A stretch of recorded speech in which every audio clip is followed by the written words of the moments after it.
This week I've gone for that African speciality Pinotage as my wine of the week. Now Pinotage is a grape that was crossbred between Cinsault and Pinot Noir in South Africa many years ago and has become a kind of South African speciality grape, but one that I guess is a little bit controversial. Lots of people don't like Pinotage, and lots of them have found that it has slightly odd, kind of bubblegummy notes, slightly kind of unusual notes that don't appeal to them. But that, in fact, is mostly a kind of historic thing. Pinotage was indeed made in very overcropped vineyards, where the quality of the wines was secondary, I guess, to the volume that was output. But the picture has changed, and there are lots and lots of estates now making extremely fine Pinotage that somehow manages to capture something of the Pinot Noir and the Cinsault parentage, but is distinctly its own thing too. Now the wine that I have for us this week is the Warwick Estate Old Bush Vine Pinotage from South Africa, and it's on sale for £13.99 from a whole list of independent merchants. The list will come up at the end of the video. Now Warwick Estate is based in Stellenbosch in South Africa, and they do kind of specialise in Pinotage. They make some excellent Cape blend wines where they're blending Pinotage with other grapes like Cabernet Sauvignon and Merlot. But this one, 100% Pinotage, and the old bush vines. Well, bush vines are those vines which are not trained on wires, but which literally grow as small bushes out of the ground. It's an old-fashioned way of planting, very common in Spain and in South America, and indeed in South Africa. And I don't know exactly how old the vines are, but I do know that Warwick Estate was founded in the early 1960s, and the current owner, Mike Ratcliffe, has said that these vines are amongst the oldest in the estate. So my hunch is that they're probably 40 to 50-year-old bush vines, or at least some of them are.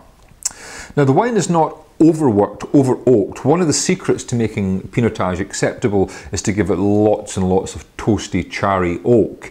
The whole coffee Pinotage thing, these coffee flavoured wines, is part of that kind of continuum of styles.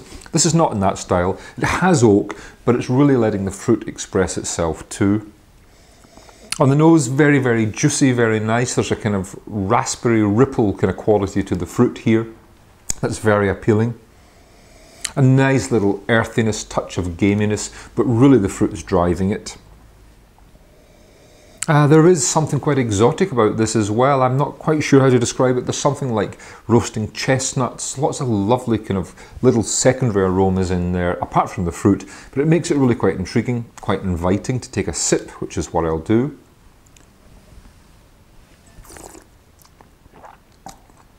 Well, in the palate, it's lovely too.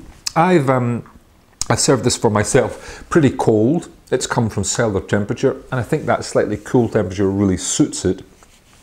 There is a lovely fruit quality to this.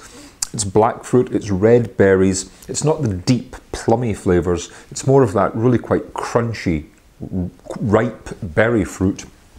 And the oak quality is adding a lovely sheen, lovely hint of coffee, only a hint, lovely hint of chocolate. But there's also something of the Pinot Noir quality, a touch of those kind of forest floor and undergrowth notes, those briary notes, that is really quite pleasant too. The tannins are fine. There's fairly good acidity here too, which keeps it really quite bright in the mouth. And again, finishing with that punchy, quite vivacious raspberry cherry brightness to the fruit. So a really nice wine.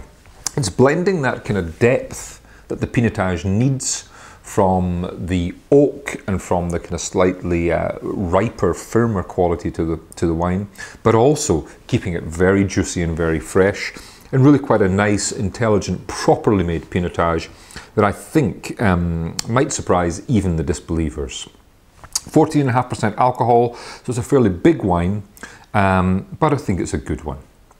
This is the Warwick Estate Old Bush Vine Pinotage. It comes from the 2010 vintage, and it's on sale in a number of independent retailers at around £13.99. It's my wine of the week.